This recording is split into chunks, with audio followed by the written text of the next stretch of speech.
So as a background, information dissemination is increasing in speed. And a lot of countries, especially developing countries, are using information to leapfrog themselves into the next generation, into advanced times. The global idea of the digital divide is helping to narrow the perspective of this Black world. There's a shortage of integration studies in the Caribbean, and the Caribbean and Latin America often group together. Even though they have different cultures, the findings usually are similar, but there's still information that needs to be discovered on a deeper level pertaining to the Caribbean. So why did I choose Jamaica for this study? Well, aside from the fact that I was born there and raised on Long Island, Jamaica is a viable candidate. First, I was looking at the one laptop per child implementation. However, it wasn't really off the ground in Jamaica.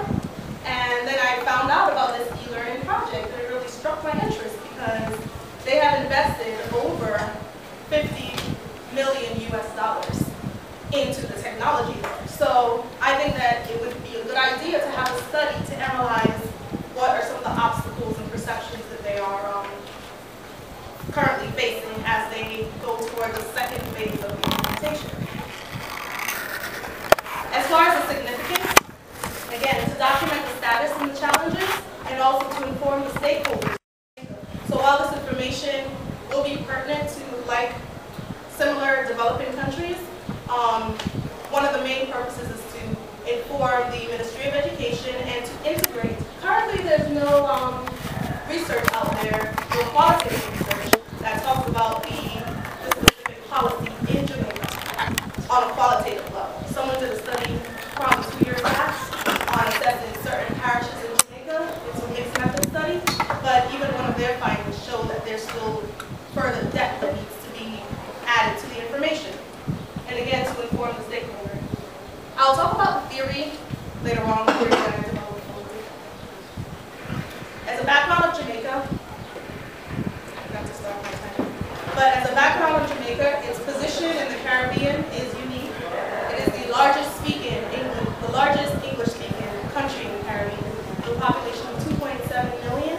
And even though their debt ratio is 139.7%, which is one of the largest in the world, it does value technology integration in the schools. So it has invested those monies in the technology integration. So where did that money come from? Well, it worked out a deal with the information technology as well as the Ministry of Education and other stakeholders.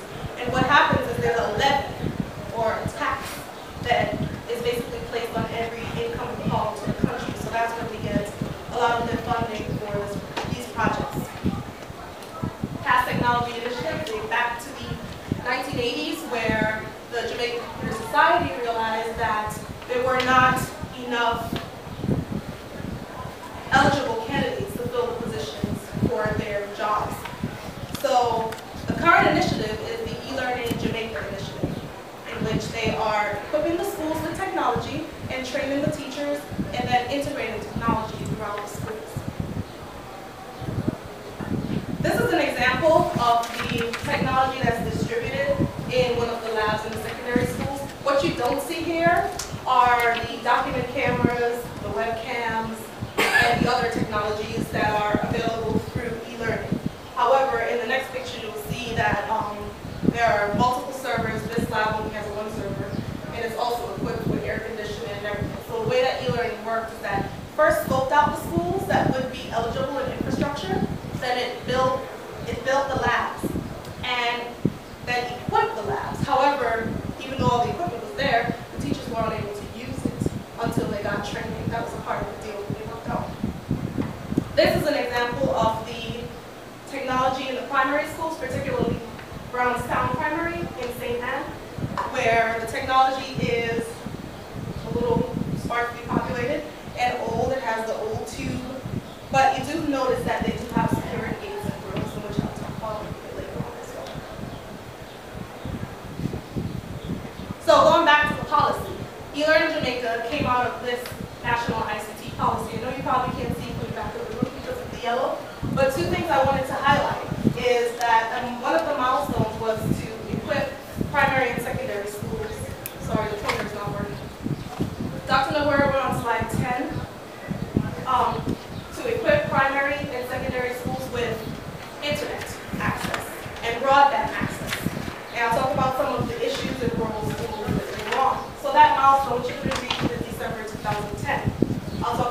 time frame of the study also.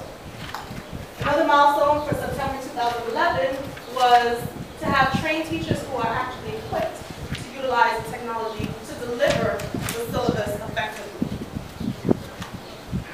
I'll briefly review the theoretical framework. I know my committee members are well familiar with this, having read the dissertation and having given the proposal last year. However, the part of the theoretical framework was enlightened by education technology, in which I looked at the barriers and obstacles and the complexity of integrated technology in education systems. Then I looked at technology adoption and diffusion, enlightened by Rogers. And since Rogers, the study there did not really account for attitude, I did some further research and saw what were some of the most important variables in attitude. In the digital divide, I will focus on the secondary divide, which is less about the difference between the haves and the have-nots, and more about dividing the population based on skill and access. So I'm not going to go into depth in all the literature, but I just want to highlight a few points here. The education technologies have many, many moving parts, such as the attitudes of the teachers and principals, the investment in hardware, software, finance is always a big discussion, and always the staff development and training. And the role of the principal, they're usually viewed as the change agents, and the references are listed here as well, and also highlighted in the dissertation. They're often viewed as change agents, and what that means is they're usually the ones who are supposed to be championing the equipment. The e-learning project is mandated in secondary schools, so they're supposed to be the ones on the front line co-signing on and supporting based on the hierarchy.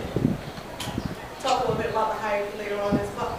However, in the absence, which the literature shows that in the absence of principal support, it makes the integration process a little complicated. And then the HODs, or heads of department for the technology divisions, are often called to be the champions to support the integration. As far as training is concerned, there's one consensus throughout the literature, and that more training is needed on many different levels. Technology is ever-changing, so continuous and refresher training is also important. Some of the skeptics believe that, and rightfully so, believe that the output is very difficult to measure when integrating technology into an education system, because in itself it's a very complex system. And also that increased access does not necessarily produce change in use. The dissertation highlights some education technology issues in developing countries, but all of them basically point to cultural changes that are necessary in integrating parts of the software to be more customized into their environment. Now, technology adoption and diffusion is another vast area, and after much ado, I chose to look at Rogers. And what Rogers does is talks about the innovation decision process. I'm not going through all these variables, however, this portion right here on the perceived attributes of an innovation, it basically accounts for 47 to about 80% of the variance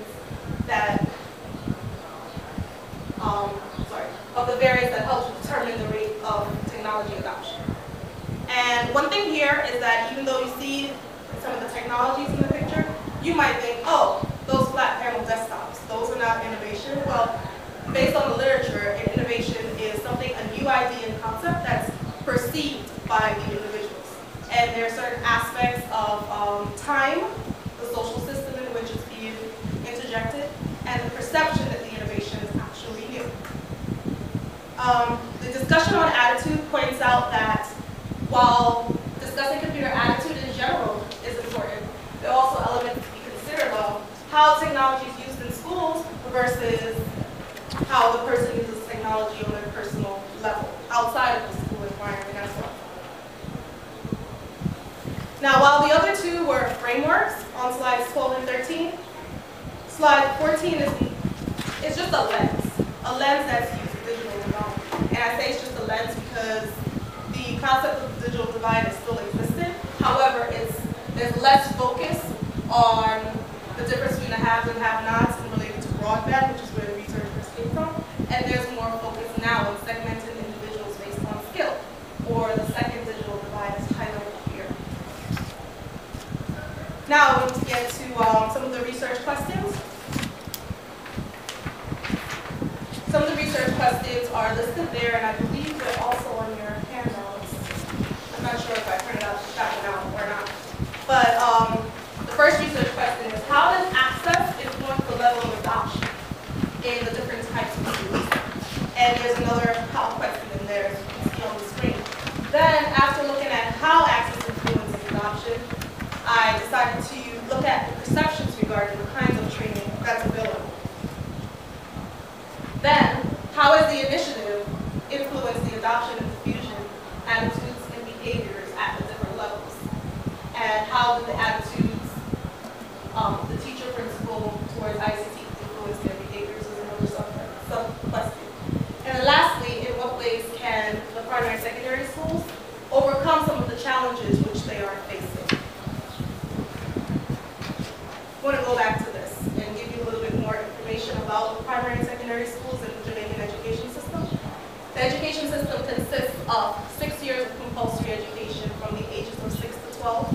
And then there is a secondary level. But to get to the secondary level, the students must take and pass what's called the GSAT exam, which is the grade 6 achievement test. If they pass it, they get to select from a choice of schools, and they're placed based on their scores. But if they don't pass the grade 6, they're funneled to what's considered like an intermediate step, like a primary junior high school level, or an all-age level. And then they have another chance to take the test at the grade 9, the grade 9 achievement test. So the problem though is that with literacy concerns in the schools, sometimes illiterate students are funneling through the system even though they're unable to read and unable to pass these exams with different milestones, because there's not a specific learning and literacy center in the school. I'll talk about that when I talk about the ASEP facility. As for the methodology, you may have noticed that a lot of the questions are how questions. How does this impact that? And how can it overcome? So a lot of the how questions can be answered by a qualitative method, which is completely different from being relied upon on statistical procedures. And the reference is there. I use a lot of Strauss and Corbin and Glaser when I looked at the qualitative literature. So, I spoke about qualitative method, and a specific type of qualitative method is grounded theory, in which you look at the data, do multiple reads, do multiple codes, and then come up with the themes that emerge from the data, and then you can then illustrate them with case studies, which I've chosen to do. But Creswell suggested that qualitative interviews consist of between 20 and 60 interviews, and in my case it was 58 interviews. I'll show you how that breaks down as well. Once I received all the data, which does not only include interviews, I then transcribed the data word for word from the digital recording from the field, using 3 transcriptionists, and then I would do read-alongs as well. Then I conducted member checks, in which I would send the transcriptions to Jamaica so that the original informants can then verify the information presented and correct any errors if errors are present.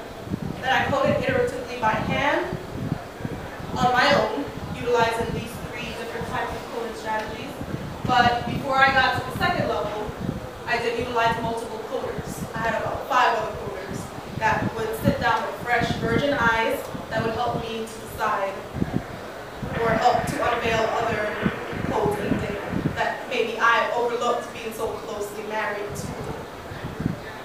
Then lastly, I analyzed themes and patterns and categories from the data.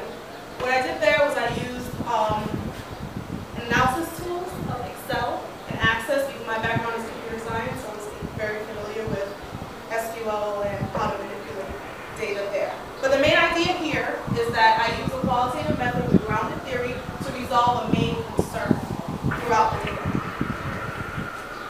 Then I use the case studies after deriving theory to point out some of the important elements and themes that arise from the data.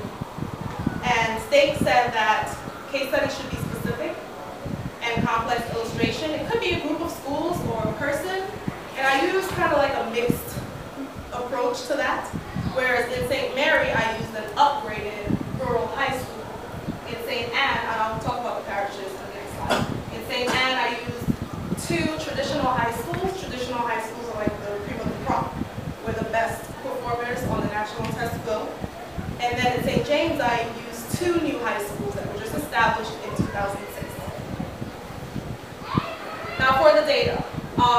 Triangulation is a process of looking at the data and not trying to verify what they're saying, trying to corroborate the stories across the different data points. So instead of just using interviews, because of the depth of information I wanted to receive, I also incorporated teacher reflection journals, in which I asked the teachers to take notes on certain elements. You can't see it there, and I didn't bring a sample. But there are about 7 questions there. I try to make it brief, and then there's a last open-ended question where they could really reflect on their personal thoughts and feelings and how the students reacted to the lessons of using the new technologies in the classroom, etc. So this shows the different data points.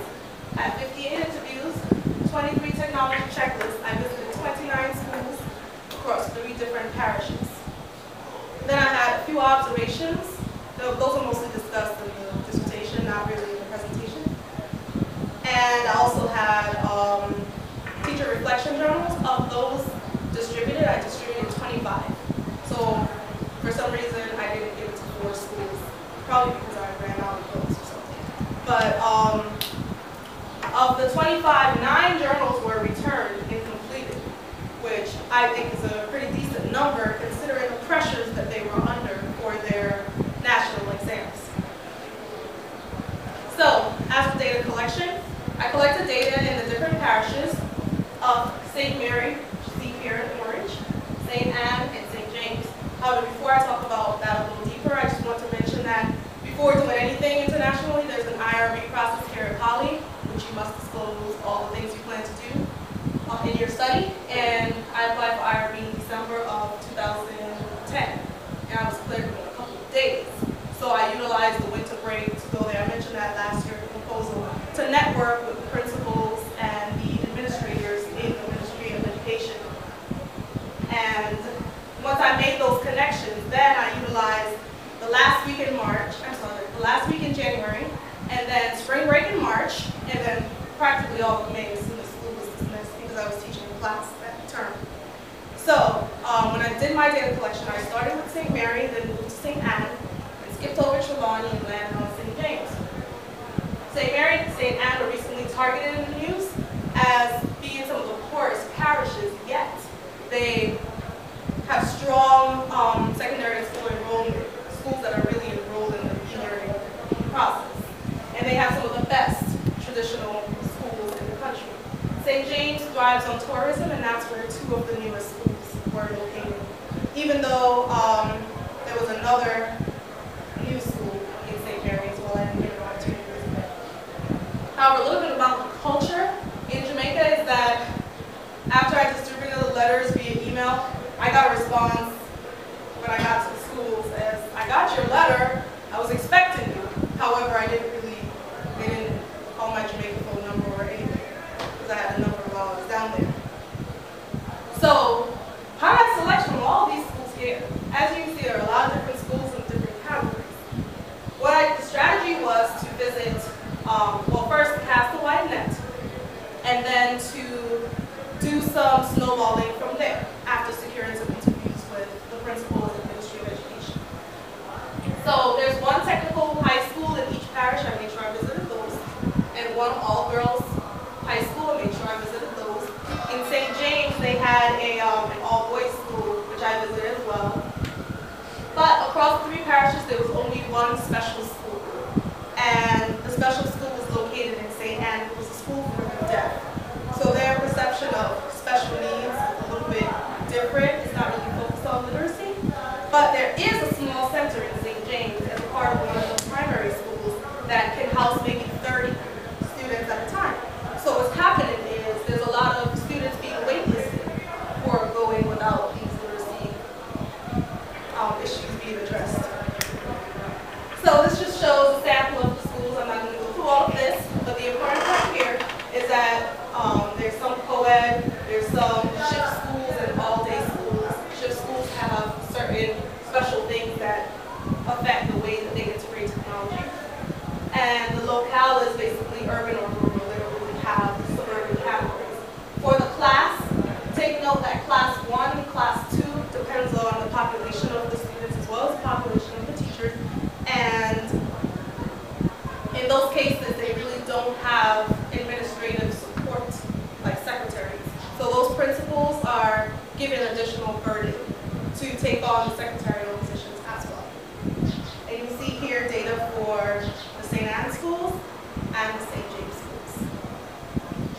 far as the actual 57 interviews, 3 of these are unaccounted for, 3 were ministry interviews, but the inner circle shows the primary schools, interviews with the primary schools. And since they did not have an official e-learning implementation as yet, I made sure I focused at least double my efforts on the secondary schools to better inform them.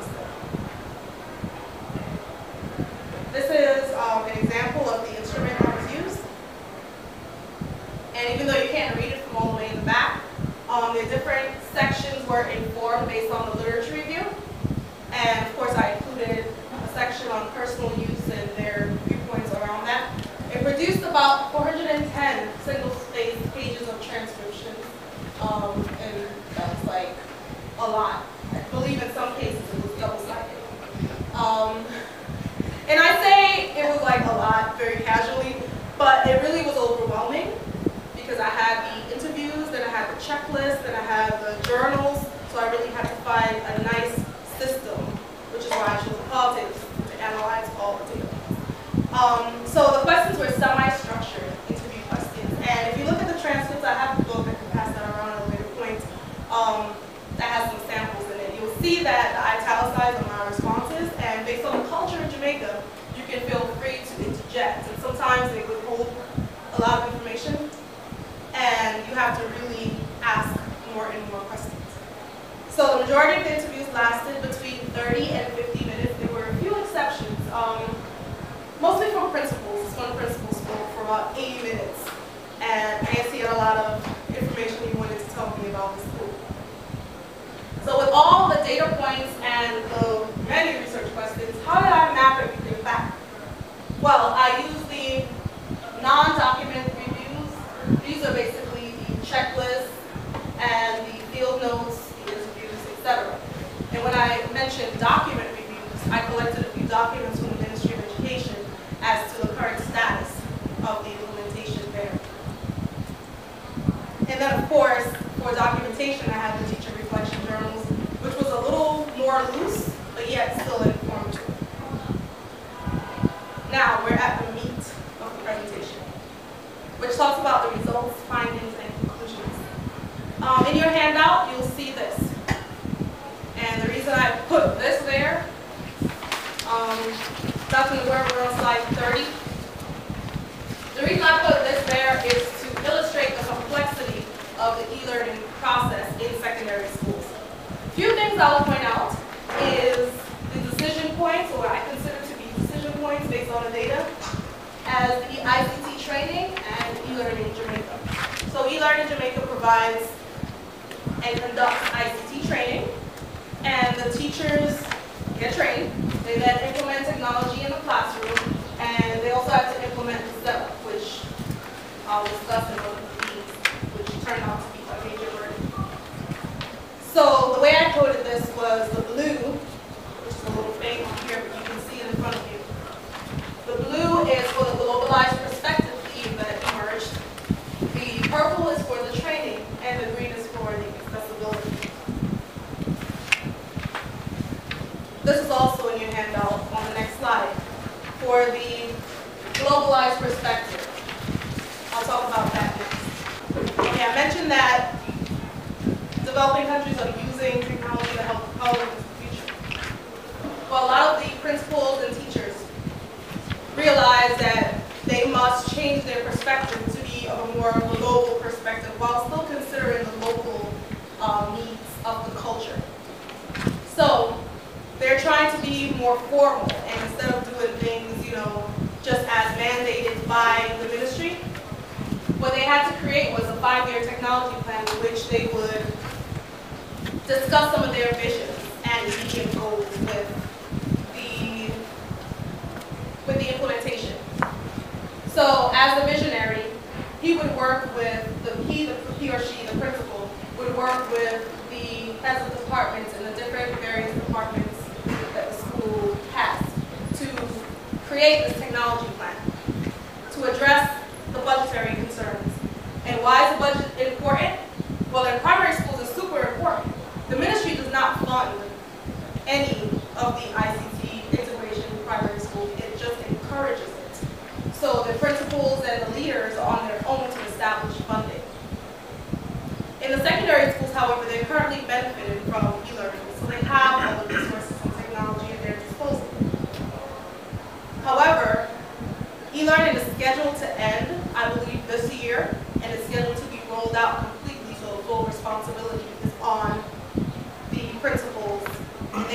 to then solicit funds from their various sources to continue to make the implementation worthwhile. There's the ASEP facility, which I mentioned earlier, and that's a facility to help deal with literacy. Throughout my interviews with the Ministry of Education, they do not have a timeline as to when the facility will be open for students. They also mentioned that the re-entry process in which the students will be able to, after being involved in the literacy center, they would then be able to cycle back in to the regular school system and then take the CXCs and national exams to move on to collegiate experiences. The hierarchy of the schools progresses from the teachers, the senior teachers, then the heads of department, vice principal. There could be multiple if it's a shift school. Principal, and then to the Ministry of Education, the regional offices, which are open. Okay, so after the regional level, then it's the headquarters of the Ministry of Education. So this shows some of their, actually the dissertation highlights some of their viewpoints, but this just shows pictorially the follow and the lead perspectives which were embodied throughout the discussion. And I broke it up into different sections, as you can see there. There was also the fear of getting left behind. Literacy was a major issue. One principal in a primary school mentioned she really didn't care about getting left behind technologically because the ministry is so focused on technology where it needs to be focused on literacy. So, coming from a literacy background, she decided, I'm just going to not support that in my school. So she does what's called drop everything and read, where the students don't really go through the literacy software and technologies on the computer, but they really just have designated times to drop everything and read. There's a quote there from one of the administrators, and this really helps to inform the main theme. So as we look around, there are many changes globally, but basically we just have to keep up in the 21st century, and we have to use these technologies that are being provided. So this person was a strong advocate for the technology. And then in a primary school, one of the administrators said, the government sets quotas, they expect us to then finance it and to be creative. Next, I'll talk about the training theme which emerged. Training in the non-secondary schools, which are the primary and junior high and all age.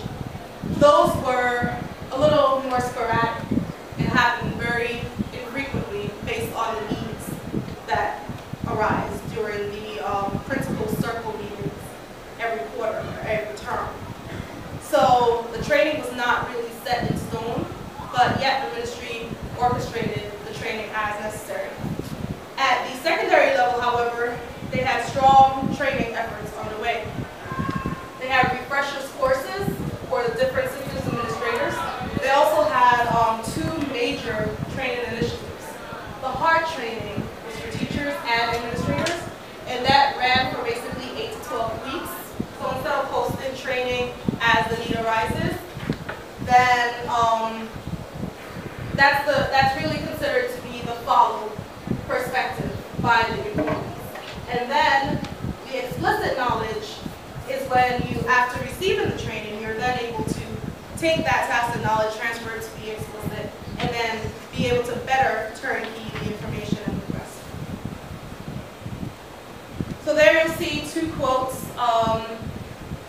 that the Ministry of Education, okay, so they tell you that you have to use the education technologies, but they don't have an appointed teacher in the primary schools who specialize in those areas. So that was one of the main viewpoints that were evident in the data. So what they had to do in the primary schools, they had to hire a teacher with pre-service experience who was able to then transfer the knowledge to the other teachers in that school.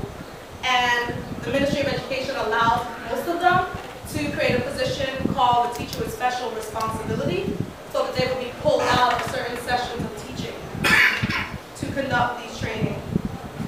And about 90% of the secondary school administrators focused on the fact that before e-learning came on stream, they would just use PowerPoints, and they would Word and the basic Office suite. But since the training from Michael, which focuses on classroom integration, came on stream, they're now able to use the scanners to create multiple choice tests and document cameras, and even turn the web camera and give it multiple uses to project elements.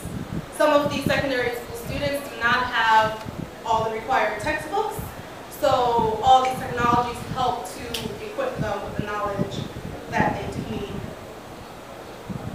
Also at Michael University College, the curriculum included document cameras, more on blogging and podcasts, integrated streaming videos into the curriculum, and just basically bringing the curriculum alive using these technologies. This is from one of the trainer of trainers, and he was just explaining here that how he went to the different schools in the parish and how he was helping them to integrate technology, gain certification on the many different levels. And here, the point here is that there's a, he says 15, there are really about 13 main focus items in the curriculum. And he's basically discussing that if the teachers master 3 or 8 of them, that's good enough for now. So they shouldn't really be overburdened, because a lot of teachers were expressing that this is just way too much. I just know it to take the certification and pass the test. The last one is with accessibility, security, and confidence. And this theme emerged because of the, I guess I would say, partially because of crime and security. They have all these $1 million of equipment in the schools, and they want to make sure that they're safeguarded. So some of the security measures which are in place are locks, keys, security grills, gates, all that on the labs. And also some schools have guards overnight on the non-school days and even sometimes on Sundays during the weekend to help combat theft. So they not only view security from the outside but also from the inside, in which they would safeguard against the students. They found that sometimes computer parts in the brand new labs were being just removed. So they wanted to safeguard some of the technology. They allow the students to leave their bags at the door, kind of like what I did to you guys for the term. So they left their bags at the door, and they would only bring like a pen to their seat, so they wouldn't be able to detach any of the computer parts and play with them. Also in the confidence discussion, the fear of setup came up in the data, in which they mentioned that older teachers, even though they're trained, they really have an issue with continually being encouraged to utilize the technology. So they've been trained, they know how to set it up, but it seems like they always fall back into that, oh, I don't know, kind of like they erase their memory. Not all of the older teachers, and I'll talk about this in some of my suggestions for the future. There's disparity in the school resources as well as the e-learning resources. In the school resources, all of the high schools were equipped with technology, even before e-learning came on board, because it really started in 2008. So they were slowly furnishing their own labs and applying these technologies using the different procurement process at the schools. And one of the secondary schools mentioned jumping from about 25 computers to about 250 computers. They did not have access to document cameras. They didn't know how to use it before the advent of this. And that was one of the newer schools. So even though they had a lot of the brand new technologies, they still were very grateful and receptive for the e-learning process. And in the primary schools, none of the schools which I visited actually had equipment even close or comparable to the school, to the secondary schools. However, they were using technology still. I visited a few classes at the primary level, and I observed a biometrics security class in which he was talking about how fingerprint and iris and all the different things matter related to computer science and IT. However, what they find is that they have to split those classes at the primary level. So they have to have a theory class, and they have to have a practical class. And then they also have to create more lesson plans for the student and submit that to the heads of the department, so that also creates more overhead. The equipment locations in none of the 29 schools that I visited was equipment located in the classrooms. They had to, if they wanted to be, if the teacher wanted to have them in the classrooms, they had to sign out the equipment, take them to the classrooms to use them. Now, some classrooms did have overhead projectors stationary, but in most cases, they had to sign out the projectors, like that would be rolled up. They had to carry that with the laptop, with the document camera, with everything. So it just became a burden, and it often caused them to be late. So their frustration was toward, okay, why should I use the technology and really lose lecture time just to use the technology because of the overhead and the setup process and the sign-out process, because all the equipment had to be accounted for. Some schools that allow, when training was in place, some schools allow the equipment to be signed out overnight so that they could have those in place. The issue of compulsory IT classes versus non-compulsory was also categorized in this section because the Ministry of Education says that IT should be required. However, it had varying levels of compulsory IT classes there. And with the older teacher, younger teacher discourse, it was mostly informed by individuals between the ages of 24 and 48. However, they categorize older teachers as being between 45 and 58 because the principals usually have to go through a process in order to gain that level of status within the education system. The first one talks about how theft impacts the procurement process in the schools.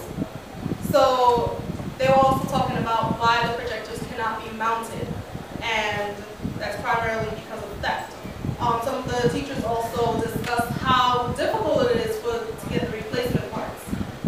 So that's also one consideration that should be taken into this discussion.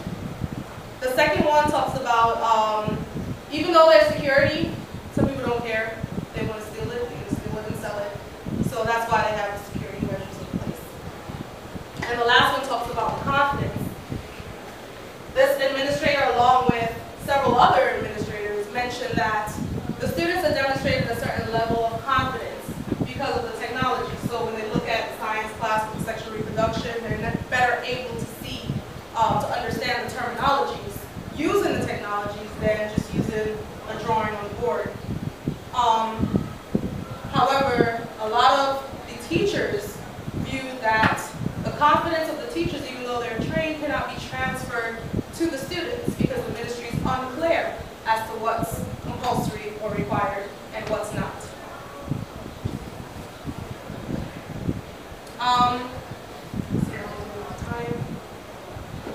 Three of the case studies which enlightened this study I mentioned before. There was St. Mary case study in which there was a school with ingrained culture. It was originally an all-girls boarding school. So the students were very enthused when the technology came on board in 2008, when the ministry, right before the ministry converted the school to a co-ed school. So the ministry supported the school conversion by donating several devices, including laptops and computers. But at this time, they had no idea what document cameras or webcams or anything else were. And they didn't use video cameras to do anything. Throughout the study, not only in this case, but throughout the study, they did use video cameras to gain intelligence from different field studies as well as different field trips, especially during careers days, which is kind of like, when the different colleges go to the different high schools to visit. So this particular school, they did talk a lot about, in the case study, they talked a lot about the infrastructure issues that rural schools have to deal with. So this particular study talked about the broadband access. Because it's in a lightning zone, it could not get any of the internet connectivity. And the problem with this case is that the purpose of e-learning is to train the teachers and then put all the resources online for themselves to review as well as to utilize in the classroom. So, since they don't have internet access, they have to use or just continually go to the internet cafes and download them. The heads of department mentioned a community initiative in which she brought all the primary schools, the local primary schools in the area, to be trained to be HART certified as a way of helping the primary schools and the primary junior high schools to become more equipped. So that's basically so that the students that she gets are more knowledgeable and can excel at a higher level. And she also opened up HART certification with the permission of the organization to students, which is only really focused on teachers, traditionally. In the case of the St. Anne K schools, they were traditional high schools. They really touted excellence and being able to manage the classrooms better and excel at the curriculum better. So they used it in they use technology in most of the subjects. They really delve deep into the 8-subject curriculum of micro. So the case study, if you read the dissertation, it highlights some of the attitudes and perceptions regarding that as well. In St. James, there were 2 secondary high schools which were brand new, built in 2006. So I thought it would be good to look at some of the issues they were facing as well. One of the schools had a trainer of trainer. There were 5 trainer of trainers in all the 55 interviews at those 2 levels, not including the ministry. So there were 5 teachers who were trainer of trainers, and in this case, one of them was from St. James Parish. So he utilized many of the different micro-level training, and he was able to then transfer a lot of his knowledge to the students who were better able to utilize technology in different, more innovative ways. At the other secondary school, each teacher had a laptop. As one challenge that was often mentioned is that there are only 20 laptops, yet a bunch of other different technologies. So those 20 laptops have to be time-shared throughout the entire timetable or schedule for the school. But at this one particular high school, each teacher had their own laptop and they were responsible for it and responsible for making sure that if it needed to be maintained, someone from e-learning can come in. So the equipment that e-learning provides cannot just be maintained by anyone. They had a specific procedure which often created a lot of overhead in the centralized and decentralized discussion. I did mention that even though e-learning is mandated and the structure is very centralized, the schools have certain autonomy that can be gained. Not in this case. The e-learning equipment had to be maintained by e-learning until it's actually phased out to the schools.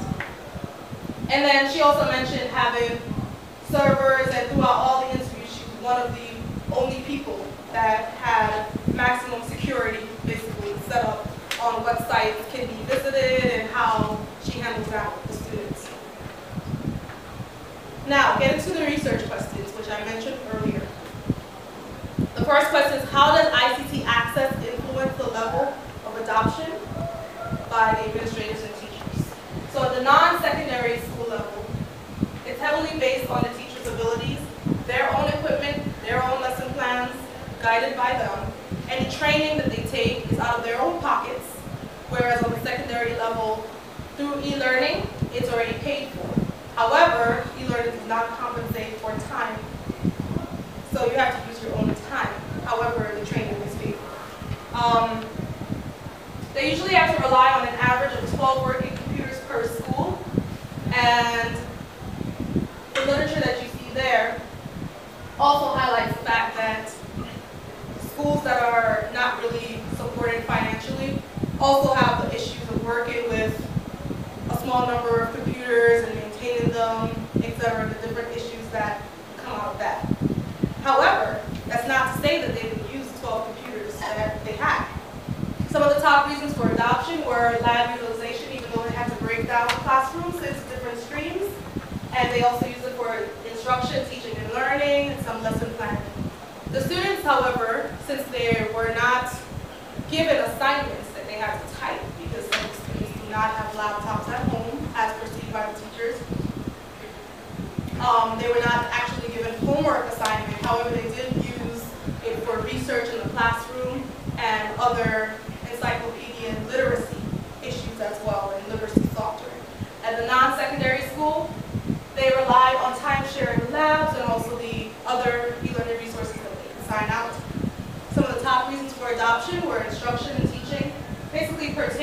to deliver the syllabus to help the students pass the, so it's basically very test-driven. And the students used it mostly for SBAs, which are a part of the CXC, that's the practical part in which they must demonstrate their understanding. There was also the issue of reuse, reusing the software that's available for those students who are illiterate. And you see there big boys, you might be wondering what that is. Well, several interviewees referred to big boys as the ones who do not pass the literacy test at many different levels. The ones who are in the most dire need for the ASEP Literacy Center. And they're not only boys, that's just the terminology that they use. There are some females as well. I mentioned before the varying levels of compulsory IT classes, and the teacher reflection journals were very, they provided rich descriptions as to how specifically each of the technology was used. Because when you go to observe, you're observing the teacher's lesson plan for the day. It's kind of hard to really see what's going on. So that's how the teacher reflection journals really played a role, a major role, in answering this question. What are some of the perceptions regarding kinds of training and post-training opportunities? Well, the consensus was that post-training collaboration was on your own. Self-initiated, you did have a chance to collaborate through the MICO and the other training initiatives. However, the network that you created there would be your post-training collaboration. They had group projects as well as a part of the training process. So that enabled them to connect with teachers in the same parish and in other parishes. The roles of the principal was also highlighted here, the kinds of training. If the principal was supportive and really be a champion, then they would take more active leadership in making sure that the teachers are registered for the training. And they would go around, because what they do is, as a part of the culture is they have morning observations and afternoon observations, and they really make sure that they take a hands-on perspective as to how the teacher is using technology. They have to submit their technology plans to the vice principals, and they're graded accordingly. One of the metrics on their performance appraisals, is, does the teacher incorporate technology and how? So they are being graded on how they use technology, even though they can't say you must use technology. Some opt to just take a hit on that part of the performance appraisal. Some schools have designated laptops, which I mentioned before, and at the secondary school, not all the schools, believe it or not, had designated systems administrators and lab techs. This baffled a lot of the administrators and teachers. How could they give them all these expensive equipment and not put the right people in place? These people are basically the middle level people before you send the equipment to e-learning to be repaired or to have a technician from e-learning come in. That's one of the main concerns that came up from the data was the need, the strong need for having those systems administrators and lab techs. As far as knowledge transfer is concerned, I mentioned that 48% of the schools had conducted school-wide training. Correction, it was 44%. But they're currently dealing with retraining the staff. So there's turnover and new hires and the whole issue of not really having the proper knowledge to transfer, or proper method to transfer the knowledge. So they're currently having to retrain the teachers as well. And I mentioned soliciting funds, I won't go over that again. But 39% of the schools do have community programs. So they're not only absorbing all this training for themselves and to keep in-house, they also utilize it in the community by, one example is encouraging farmers to come in to learn new techniques, and a lot of the rural schools mention that. And others are, to help combat literacy for the adults, because some of the adults are also illiterate, so that's why they cannot really help their children to overcome some of those obstacles. So they do have community programs, and it also spans to the HART certification for those who may have dropped out of college and still need a job. Dropped out of high school and still need to be employed. So they can take the HART certification, which is recognized throughout the country. So how has the initiative influenced the adoption and diffusion Caribbean attitudes, perceptions, and behaviors. Some of the main factors which shape this are the cost and finances, the burden of setup, which I mentioned earlier, space, to name a few, and also granting access as well as community projects. Those were some of the major concerns. Now, one of the teachers did mention that his anxiety at home in trying to figure out all the technology, his anxiety at home was decreased when he came to school because he was able to work out all of the kinks. So unlike Rogers, who said that it should flow from knowledge to persuasion to decision, implementation, and confirmation, we found out here that in this study, the late majority of people do not follow that, which Rogers said was okay, because it depended on the culture and the level of authority in the structure. As for the non-secondary schools, the impact was unclear, but some of the main factors are highlighted there. In the interest of time, I will move to the next question. In what ways can the public primary and secondary schools overcome some of the challenges? Well, they could revisit the 5-year technology plan, because only the traditional high schools really mentioned revisiting the plan and updated it. And also, if they're going to solicit funding from the parents, they should communicate with them about that at some point. The ministry also needs to figure out the standardization of the technology plan and also finalize the much-needed ASAP facility. As far as the training efforts, so the Ministry of Education, I'm sure by now, has rolled out into the primary schools. So when the study was conducted, one of the major findings was that in the future they would be in dual efforts to conduct and refresher training in secondary schools as well as the primary training in part. They could tailor the curriculum also so that the HODs could tailor the micro-curriculum so that they're focusing on the 3 to 5 as suggested by one of the trainers, and then rotated maybe 2 per month to encourage the other teachers to use the technology. I'll skip over the last one because I want to get to some creative interpretation.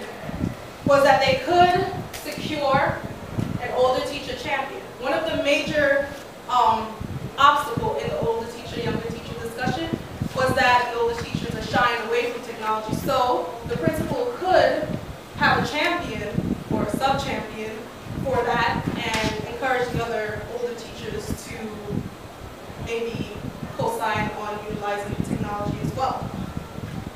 Also, they could assign more teacher with special responsibility in the meantime until they get the e-learning program implemented in primary schools.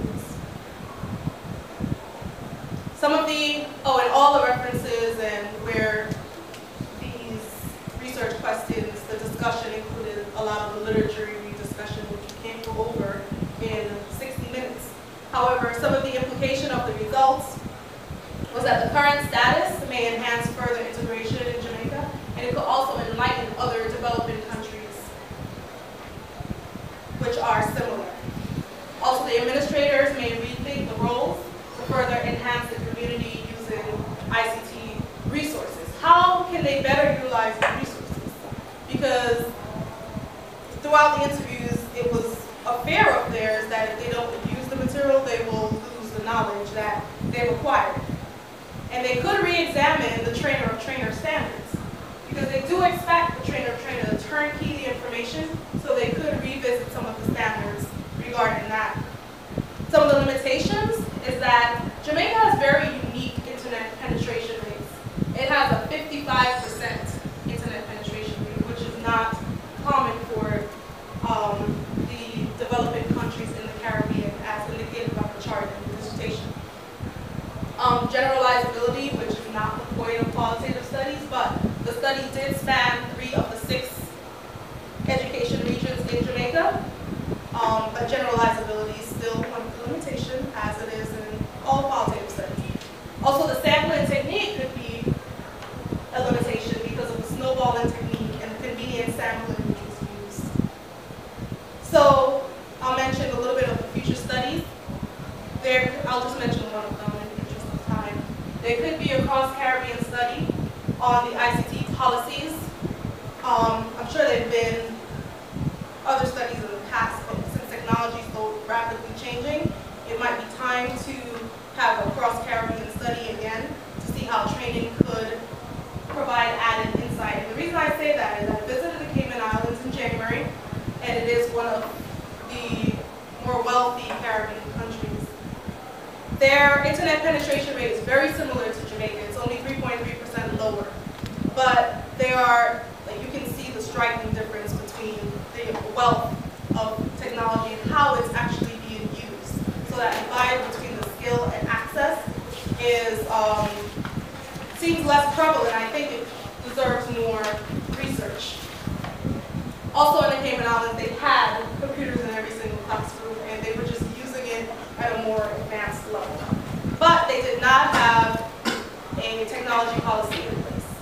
So I believe a cross-Caribbean study could provide added insight. Also, if someone has, a long period of time during their dissertation, they could do a longitudinal study, which provides added insight as well. I'm wrapping up now. As for next steps, the next steps for this research are highlighted in the previous section. I would like to tackle the last one, actually, in the future. It wouldn't be now. In the immediate future, I would like to write the 2-page executive summary for the Ministry of Education, and hope that the information is not outdated since the study was done last year. And as for my scholarly career, I haven't been focusing much of the time on publications related to this work, so I do plan to publish in some of these journals, and journal articles take time. So hopefully by the time the study is published, it will still be informative to other developing countries. As for acknowledgments, I would like to acknowledge my committee members for all the support and input they provided. I hope that the presentation gave justice to the dissertation, which is very in-depth and kind of lengthy. I'd also like to thank, of course, God for putting me here in this place, and my family for supporting, and also for sponsoring today's refreshments, and my editors, as well as the other funding opportunities. There's one more thing. I forgot to thank my informants, even though none of them are here right now. But there is a video that I thought would be interesting.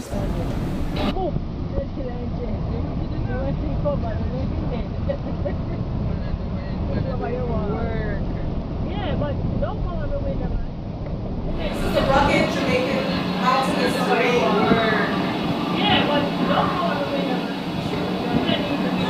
Visiting the 29 schools in 3 parishes took a lot of driving skills, and I saw my unborn children several times on the side of the mountain, which had no barrier.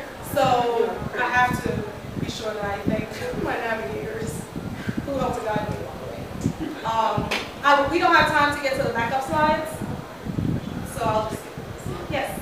What's the disposable income of some of these families? Because I was very impressed with the 55% from Michigan. I was shocked, actually. Right. So the GDP is composed of, I believe, 62% services. So a lot of the income for the families depend on that in the services. But I did not include that in the dissertation. That's what it is. Because I'm curious, how much money can they afford to go and buy? Can they buy an Android? Can they go buy like a tablet? Can they, or not afford it? I'm just wondering. They don't have any. Well, to my knowledge, they didn't have any tablets because the students weren't allowed to bring those to school. However, in 2 of the traditional high schools in St. Anne, the students were allowed to bring their laptops, and they were encouraged to bring their laptops. They have MacBook Pros more fancy than what I have. So, but a lot of because of the telephony service, it was a monopoly with the cable and wireless, but it's been expanded to now have 3 different providers. So you'll see students with like 3 different cell phones that they walk around with based on whatever. So they're technology rich. Yes. As far as cell phones are concerned, they're not allowed to bring, not all the schools allow them to bring other gadgets. But the teachers, based on the teachers' perceptions, a lot of the students did not have technologies in the home. They utilized the internet cafes to help to inform them. Thank you. Yes. So I I was thinking that maybe there was an age issue.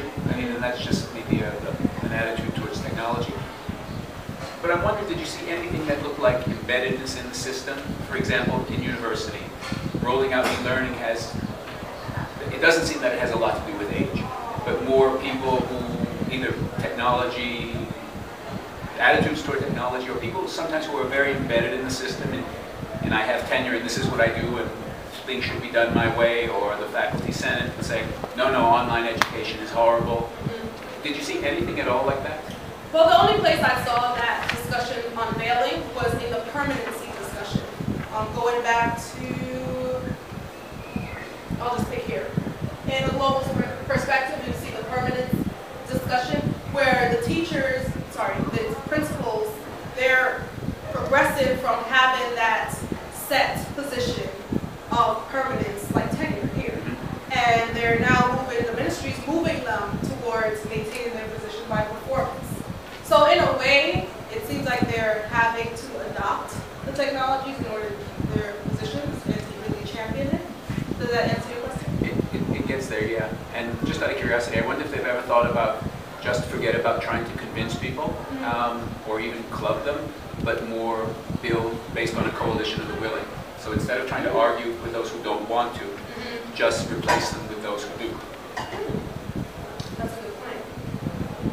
That didn't come up in the data. Except in the fact that the training on the different levels, the teachers had to be selected for the training. And then when the information was turnkey, that's where you see the disparity in the schools, 44% of the school-wide training. Some of the teachers are opting now to utilize their weekends to even be trained. And as I said before, on the performance metric, it's just a small portion. So some of them are just foregoing that into consideration. Are there any questions from the student? I have a question if I can. So can you hear me over there? Yes, we can. One of the things I was struck by the comment you made about teachers using the technology primarily for PowerPoint. One of the things that, it comes up a lot in the research literature about the use of information technology in classrooms. That a lot of times there's not a clear sense among the teachers about what they should do with it, right? So we make all these investments into technology and even in the trainings on how to use it, but it's not as though there's any kind of creative pedagogical work going on with this technology. And I want to know what your thoughts were about that, because given the investment of scarce resources, one would hope that they're doing something more creative than just PowerPoint. Right, so the quote about the secondary teacher using or discussing the PowerPoint was basically saying that in the past, before e-learning came on stream, they depended on PowerPoints, but now they're moving to integrating more of the technology such as the webcam and the document cameras. So I didn't observe them using the document cameras in any respect, but I did observe them using the webcam and other technologies as such. The primary junior high schools, though, they still focus just purely on PowerPoint because they think that that's how they can reach the students. The secondary schools, because they have to be certified in MICO and they're observed by the heads of departments, they are more inclined to at least pick 3 of the 13-item curriculum concepts that they embrace the most and move away from PowerPoint. So they're not really utilizing all the 13 items. They're really picking and choosing which one most closely fits their type of teaching method. Did I answer your question? Yes. Okay. You had a question? Oh, I was going to say, what are some of the parameters that you believe are going to keep that effective, sustainable over time? To keep the program sustainable over time? Well, that's a tough one. Yeah, funding is definitely an issue. They're looking toward the community. And a lot of the principals are saying, well, if the ministry expects us to solicit funds from the community and from the parents, if some of the parents are already stretched. They're already choosing between feeding the students and continuing to maintain the technology. So a few of them said, well, the choice is clear. I'm not letting my students starve. So where they're getting the funding from to maintain all those technologies is definitely one of the major issues. They were already having issues maintaining the school resources, and now that's like doubled and tripled. So that's one of the considerations that impact the sustainability over time. And also just the retraining efforts, because they have to keep up and they have to keep current and refresh themselves. And as Dr. McGuire pointed out in the literature, some of them are, receiving the training and then not really utilizing it. And in this case, they're picking and choosing which elements. So those are two of the major sustainability issues. You may have said this, and I might be looking right at it, but I can't see. How is the ministry going to decide if the program was successful or not? I didn't say it. That's an excellent question. So in the future, which will probably be 2013, they plan to, of course, creatively tie it right back to the exam scores. Exam scores. Exam scores. They're going to tie it back to the CXC exam scores. So that's their solution. I don't really agree with that, because you're just using exam scores as yet another metrics that ties the success of the school as well as the permanence of the teachers. But that's their solution. But they hope to improve on that by creating the literacy center. So they hope to pull out those students who maybe are pulling down the curve and equip them and then cycle them back in the original training system, education system. Okay, well, thank you.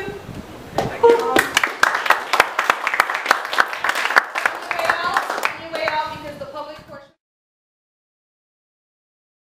Jamaica, surely goodness and mercy shall follow me. Look at what serious one. Camera on a wall.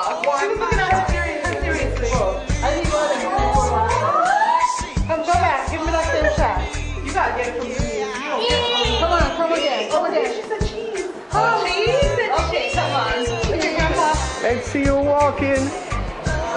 Let's see you walking. Now smile. Come on. Smile.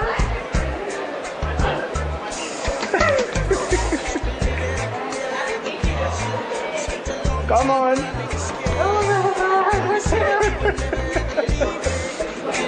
You would call me friend, but now your grace for me is ever chasing me. The possibility of ever letting go, and you're not mad at me. No, you're not mad at me. You're madly in love with me. You love me madly, madly, madly.